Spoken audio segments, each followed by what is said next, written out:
இதுல அதிமுக மாவட்ட பொறுப்பாளர்கள் பட்டியல் வந்து வெளியாயிருக்கு. ஏற்கனவே வந்து செங்கோட்டையனவர்கள் விரக்தியில் இருக்கிறாங்க அப்படின்றத வந்து நம்ம ஏற்கனவே தனியாகவும் பேசியிருந்தோம்.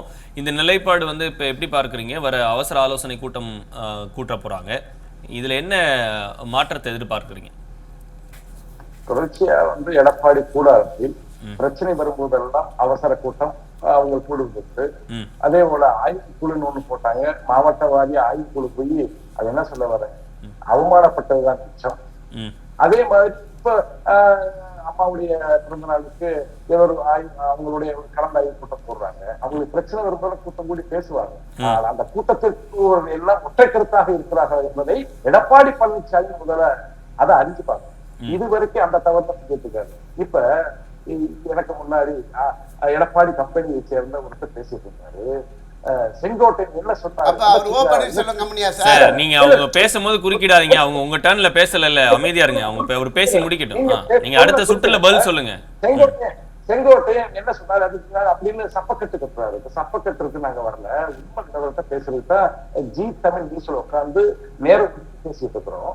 நான் என்ன கேட்கிறேன்னா, செங்கோட்டையன் அவர்கள் சொல்றாரு, ஒரு மூத்த அமைச்சர் புரட்சித் தலைவர் எம்ஜிஆர் காலத்தில் பயணித்த அந்த அமைச்சர் சொல்றாரு. என்ன சொல்றாருன்னா, அந்த திட்டத்தை அத்திக்கடவு அவிநாசி திட்டத்தை துவக்கி வைத்தது யார்? அம்மா அவர்கள். நிதி ஒதுக்கீடு யார்? அந்த மூப்பீஸ் அவர்கள்.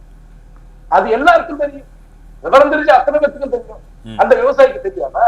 விவசாயிகளுக்கு தெரியாதா?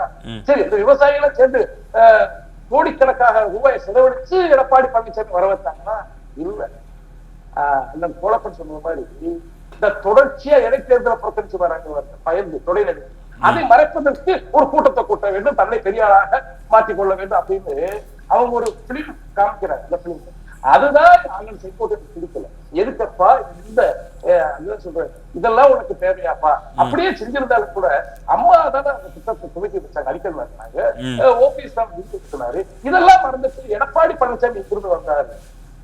ஒரு ஸ்டெப்னி முதலமைச்சரா தான் வந்தாரு. சின்னமாவர்களால ஒரு ஸ்டெப்னி முதலமைச்சரா வந்தாரு. அவருக்கு இந்த திட்டத்துக்கு என்ன சம்பந்தம் இருக்கு? அவருக்கு இவ்வளவு பிரமாண்டமா வரவேற்பு கொடுக்குறீங்கன்னு அரசாங்கம் நினைச்சுக்கிட்டு வெளிப்படையா சொல்லிட்டாரு. எங்களுக்கு செங்கோட்டையனுக்கு எந்த ஒரு பிரச்சனையும் இல்லை, பிரச்சனை இருக்க போயிட்டார பேசினாரு. அதை புரிஞ்சுக்கிற வேண்டாமா எடப்பாடி கம்பெனியை சேர்ந்தவங்க? நான் என்ன சொல்ல வரேன்னா, எடப்பாடி பழனிசாமியை பொறுத்த அளவுக்கு அவருடைய குழுவுல குழப்பம் முத்தி போச்சு. அதனால அவருக்கு மண்டையில குழப்பம் முத்தி போச்சு. அப்ப தொடர்ச்சியா வந்து குழம்பிட்டு இருக்கிறாங்க. இன்னும் கூடிய அதாவது சின்னம்மா என்ன சொல்லியிருக்காங்கன்னா, கட்சியோட பொதுச் செயலாளர் கடக்கோடி தொண்டனுடைய பொதுச் செயலாளர் யார் தெரியுமா? புரட்சித்தாய் சின்னம்மா. சின்னம்மா என்ன சொன்னாங்க? 90% பேச்சுவார்த்தை முடித்து விட்டது, கட்சி ஒன்றிணையக்கூடிய இந்த வாய்ப்பு 90% நிறைவேற்றி கண்டிப்பா இன்னும் ஒரு சில மாதங்களே என்ன சரியாயிடும் அப்படின்னு அமைதியா இருந்துகிட்டு கட்சியினுடைய ஒரு பொதுச் செயலாளர் என்ன செய்யணுமோ திமுகவுடைய அவலங்களை கண்டனம் தெரிவிச்சுக்கிறார். திமுக ஆட்சி நடக்கக்கூடிய அவலங்களை அவங்க கண்டனம் அறிக்கை கொடுத்துருக்காங்க.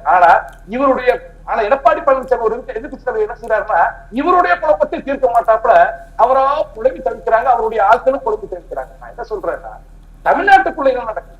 தமிழ்நாட்டுல சட்டம் ஒழுங்கு ரொம்ப கேவலப்பட்டு போச்சு. கஞ்சா நகரமாய் போச்சு. தமிழகமே கஞ்சா நகரம். சின்ன பையன் பாக்கிட்ட சோதிச்சா கஞ்சா வச்சுக்குது. ரெகுலர் கஞ்சா கேஸ், ரெகுலர் பாலியல் பலாத்காரம், ரெகுலர் கடையை போய் அடிச்சு உடைக்கிறான், ஓசிய சிகரெட் கேட்கிறான், ஓசிய தீமாட்டம் கேட்கிறான், இல்லாட்டி கடை அடிச்சு உடைக்கிறான். இவ்வளவு சட்ட ஒழுங்கு பாதிச்சுக்க அதெல்லாம் விட்டுட்டாரு எதிர்கட்சி தலைவர். ஆனா நம்மளுக்குள்ள குழப்பம், உங்க குழுக்குள்ள குழப்பம், அந்த குழப்பத்திலேயே பேசிட்டு அப்ப மக்கள் இதெல்லாம் விட்டு கவனிச்சுட்டு இருக்கிறாங்க. அப்ப எடப்பாடி பழனிசாமிக்கு ஒரே ஒரு என்னன்னா, நம்ம சீட்டுக்கு எந்த அவகேடு வரக்கூடாது, யாரா இருந்தாலும் பரவாயில்ல, அவகேடு வரக்கூடாது. அதுல மட்டும் தான் கவனமா இருக்காரு. தமிழ்நாட்டு ஒரு எதிர்கட்சி தலைவர் என்ன செய்யணும்? எதிர்கட்சி தலைவர் செய்யக்கூடிய வேலையை தொடர்ச்சியா திமுகவுடைய அவல நிலைகளை சுட்டி காமிச்சு கண்டன அறிக்கை கொடுத்துட்டு இருக்கிறாங்க. இதுவரைக்கும் எடப்பாடி பழனிசாமி என்ன பண்ணிட்டு இருக்காங்க புரியல. ஆனா அவங்களுடைய குழப்பத்தை தான் திருப்பி பேசுறாங்க. குழப்பம் தான் புத்தி போச்சே. இல்ல, திமுகவும் பாஜகவும் வந்து இத பின்னாடில இருந்து இயக்குறாங்க. அவர் வந்து ஒரு நரேட்டிவ் செட் பண்ணி எடப்பாடி பழனிசாமியை வந்து தோக்கடிக்க ட்ரை பண்றாங்க அப்படின்னு ஒரு ஸ்டேட்மெண்ட் வந்து தொடக்கத்துல சொல்லியிருந்தாங்க. இது ஒரு விஷயம் சகோதரர் சுரேஷ் அவர்களுக்கு சொல்றேன், நீங்க ஒரு தெளிவான இவர் தோக்கடிக்கிறதுக்கு அவங்கள பிளான் பண்ணி தான் தோக்கடிக்கணுமா? தன்னாலே மண்டையில போட்ட எடப்பாடி பழனிசாமி ஒண்ணு யாரு நாங்க இவங்கெல்லாம் சேர்ந்து நேரம் நடத்தணும். நீங்க திமுகவோட ரகசிய ஒப்பந்தம் வச்சிருக்கீங்க, என்னை விட்டுற சாமி, ஏதாவது ஒரு சிக்கல்ல மாட்டி விட்டுறாத, வட்ட நீயே முதலமைச்சரா இருந்துட்டு அப்படின்னு ஒப்பந்தம் வச்சதே எல்லாம் தெரியும். பிஜேபி எதுக்கு எடப்பாடி பழனிசாமி பத்தி பேசுது? ஆனா உங்க கட்சிக்குள்ள உங்களுடைய குழுக்குள்ள குழப்பம், அந்த குழப்பம் வெளிப்படையா தெரியுது. இதுக்கு பிஜேபி தான் காரணம், திமுக தான். திமுகவுடைய பக்கா கைக்கூலி தான் எடப்பாடி பழனிசாமி சத்தியம் பண்ணி நான் சொல்றேன். இதுல உங்களுக்கு திமுக சதிக்கு தமிழ் கிடையவே கிடையாது. எடப்பாடி பழனிசாமி மறுபடியும் ஒரு கொடநாடு கொலை வழக்கே வந்தாலும் காப்பாற்றுவார்கள் எடப்பாடி பழனிசாமி. ஏன்னா அவருக்கு திமுகவை பொறுத்தளவுக்கு எடப்பாடி பழனிசாமி போன்ற நபர்கள் தேவைப்படுகிறார்கள். தொடர்ச்சி அவங்க ஆட்சி அதிகாரத்தில் இருக்காங்க.